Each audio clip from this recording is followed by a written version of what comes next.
and welcome to the Hollywood Inquirers. We're Eliana and Linda, and we're here with an episode filled with angst, drama, and deaths. There is that common saying that art imitates life, and that is definitely true with the unexpected turns life gives us at any time. Now, let's observe this with a visit back to the 1980s, where limited government intervention provides freedom to its citizens to an excessive extent. You know, what I believe is a representation of the dramatic no matter what is adolescence. I mean, speaking from personal experience, being a teen is certainly an interesting time to say the least. In many ways, films acted like the teenager's handbook, with many of John Hughes' films demonstrating the uplifting sense of discovering who you are, like The Breakfast Club and Pretty in Pink, released in '85 and '86 respectively. Although great watches, they don't truly capture the entire sense of what it means to be a teen. Because come on, the massive mood swings surely create ups and downs. A film that isn't afraid to show this is Michael Lemon's 1989 film, Heathers, a dark comedy cult classic about a girl named Veronica who dabbles in exacting revenge on her friend enemies once mysterious sociopath Jason Dean, JD, comes to her school, acting upon the hatred and envy boiled up within her. Ooh, of course, teenage angst, but who knew that angst would get so bloody? In this episode, we will be tackling the question, how does the 1980 film Heathers reflect sociological issues of teens in the 1980s? As we will be discussing this movie as a whole, be warned that there will be major spoilers ahead, so watch and listen at your own discretion.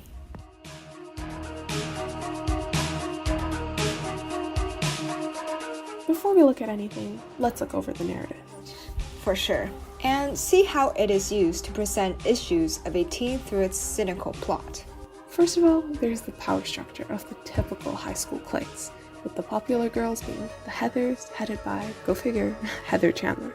Dark humor then arises from the categories of student bodies: the mean girls, Heathers, the jocks, the country club, the geeks, and the list goes on. To achieve cynicism, though, these high school typicals were relentlessly amplified and exaggerated in the film. I mean, come on. The three most popular girls are all Heather. No, Heather, it's Heather's turn. Heather. Sorry, Heather. What's more, they were turned into complete grotesques as a reflection of 80s society. The jocks are basically straight-up bullies, whereas the Heathers take bullying to a whole other level. These cynical actions reflect the era's upper-middle-class ennui, especially amongst teenagers who had wealthy but overly conservative and neglectful parents, which can be seen with Veronica's parents. Treated like human beings? Is that what you said, little Miss Voice of a Generation? Just how do you think adults act with other adults? You think it's all just a game of doubles tennis? Here, Veronica's mom condemns her daughter after she claims how adults ask too much of teens, taking teens for granted, with quote, "All we want is to be treated like human beings, and not like bunny rabbits to be patronized," unquote. Yeah, but despite putting on a facade of seeming to care, Veronica's pleas pretty much go unanswered by her parents. They don't really acknowledge the gravity of what Veronica is saying, dismissing it with a quick remark. Let's take a listen. Well, you'll live. And that awkward silence? Want some pâté? Wow, that instant diversion and attempt at changing the conversation. So telling of the extent of their knowledge about how to deal with their teenage daughter. Just feed her and she'll be fine. Of course, it's not like they can have any real problems. For anyone, but especially teens, to have a valid point about something and be disregarded by the older generation's uneducated or ignorant assumptions would surely fuel an already chaotic mind. A chaotic mind that could seek an unfavorable way of coping, as with Veronica, with her bad boy crush. That thing you pulled in the calf today was pretty severe. Yeah, well, the extreme always seems to make an impression. In Heathers, the arrival of JD resembles the introduction of chaos into a regimented system. As Holmes from the NPR states, adding this wild card made society end up being worse than it was in the beginning, with students dying of straight-up murder. Sorry, suicide. Though that does beg the question, where did JD get all this from?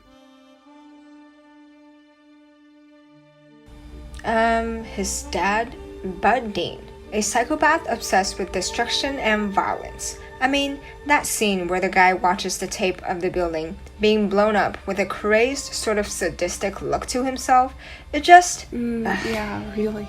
Like, at that point, there is no wonder why JD is the way he is. Most certainly. Like father, like son. I put a Norwegian in the boiler room. Masterful. And then when that blew, it set off a pack of thermals I stuck upstairs. It's almost like he's acting as inspiration for JD, honestly. Now, some days it's great to be alive.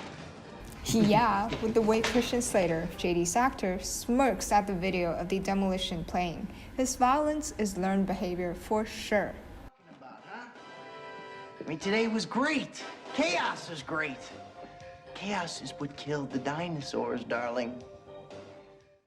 As Kenneth Roberts argues in his International Social Science Journal, from their passion for life to the way in which they become involved in the modern world, the 80s youth expressed their insecurities through acts of rebellion, impatience, unfettered idealism, confrontation with their elders, and even acts of violence.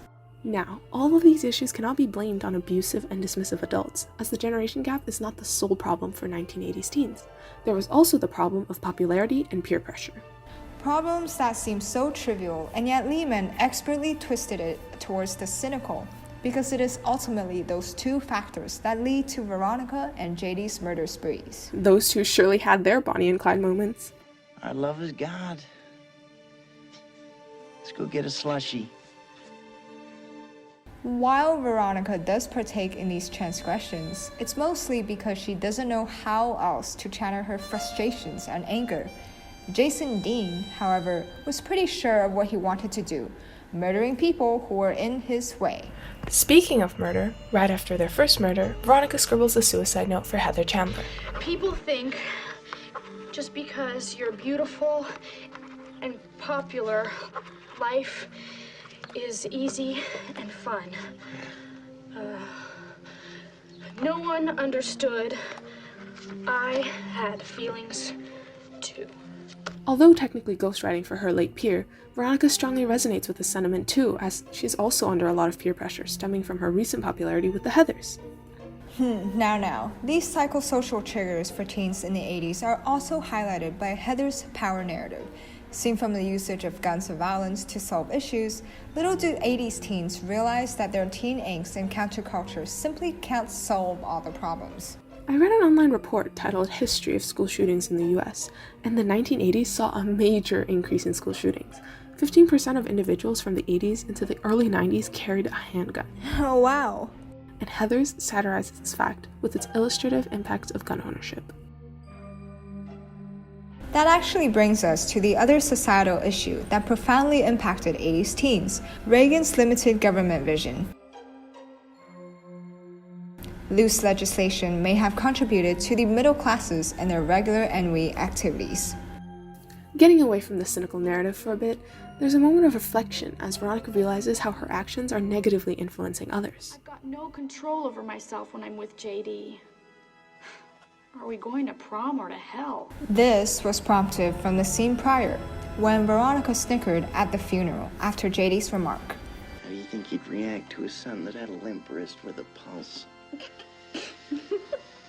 And an eyeline match cut showed a young family member of the deceased turning around to her with a hollowed glare.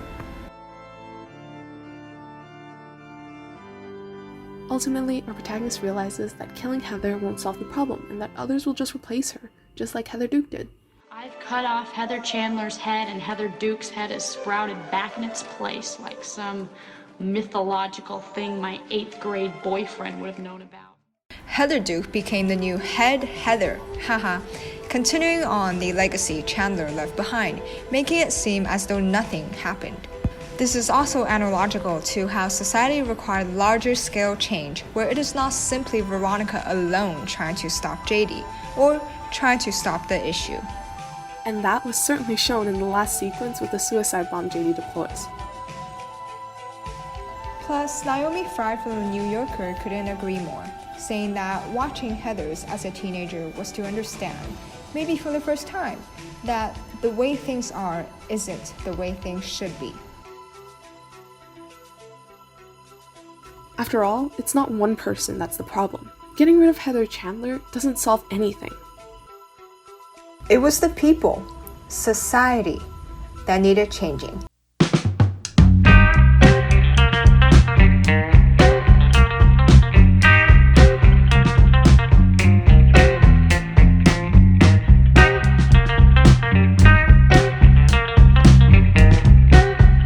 If I had to applaud just one aspect of Heather's, it would be the fashion. Undoubtedly, the costuming was like a language of itself, implicitly showing symbols representative of the dilemmas 80s teens had. From the narrative, we know that Heather Duke replaces Thud Chandler. Sorry, Heather. Duke wanted nothing more than to have the power she perceives Chandler has, as Robinson from All Your Obsessions in One Place determines. I prayed for the death of Heather Chandler many times, and I felt bad every time I did it, but I kept doing it anyway. Now I know you understood everything. Praise Jesus. Hallelujah. The costume change accompanies this Heather replacement too, with Duke going from a green color palette to Heather Chandler's red. She definitely took on the legacy that she wanted since the very beginning of the film. So what are you gonna do, Heather? Take the 2 shots or send me out? Did you have a brain tumor for breakfast? First you ask if you can be red, knowing that I'm always red. Yes, Heather. Color schemes in Heather so strongly resemble power structures, especially red, with the school, which represents the authority. And, of course, Heather 2. No, not Heather 2 first. You mean Heather 1, Heather Chandler, and then Heather 2, Heather Duke. Oh, wow. Besides, notice that the popular kids are portrayed in vibrant colors, because they're the center of attention of their high school. The center.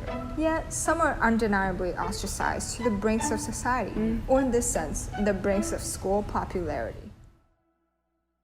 If we're talking in terms of the ever-present power struggle in teens, it is seen that even with Heather Chandler gone, the school is still awash in red, Oh, yeah, definitely. as red and white are the school colors. In other words, Heather's influence and what she represents, the cynical cycle of vying for power, still exists in the school. Schools themselves present the simplest and earliest form of societal structure whereby teenagers experience their issues of identifying themselves, questioning the majority norms. Now, finding their identity is hard when paired with peer pressure, and for Veronica, she chooses not to seek her own self, but to camouflage amongst the others. Ooh. The Heather's uniform is one of the most iconic costumes in film history, whereby the exaggeration of their distinctive jackets and skirts made these pieces into pure symbols. Veronica starts out by trying to belong as well with her own blue uniform, despite her attempts having to go as far as being an easy target of their boredom, as seen in the opening sequence with their croquet game.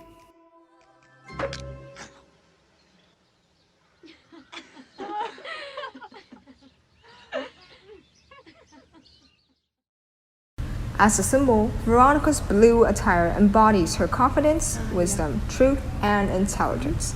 These likable traits slowly transition to the deconstructed clothing worn by outlaws as she sides more with JD. Hence the camouflage concept of Veronica mimicking whoever she was trying to fit in or side with at that time. That's sad. As mentioned before, the Heather's uniforms, though similar in style, all have very divided colors: red, yellow, Green, blue, all vibrant and distinct. These ultimately create pointed divisions within their social group, contributing to the cynical relationship these fake friends have. Like they did to the red flowers in the opening sequence, these girls will step over others in an attempt to get power they desire and be the holder of the red scrunchie, so to speak. Oof. No matter what, the school or society is always awash in red, control over power fluctuating, going from Heather Chandler to Heather Duke to Veronica at the very end as she snatches the red scrunchie. The closing sequence shows Veronica's realization that her problems weren't stemming from simply one group of girls, but rather the entire social structure she was living in.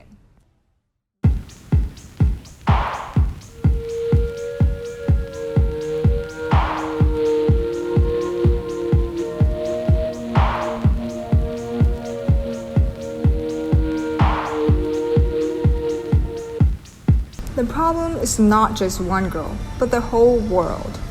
Heathers has masterfully reflected the sociological issues of teens in the 1980s through its cynicism prevalent in its narrative. Definitely. Don't forget the color choices for characters' costumes too.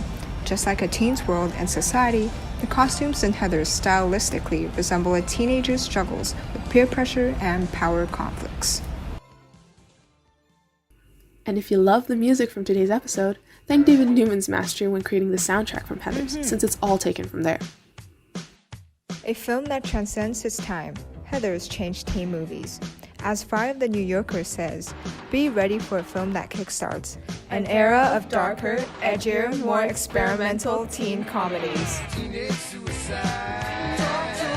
That is it from us. And we'll see you later.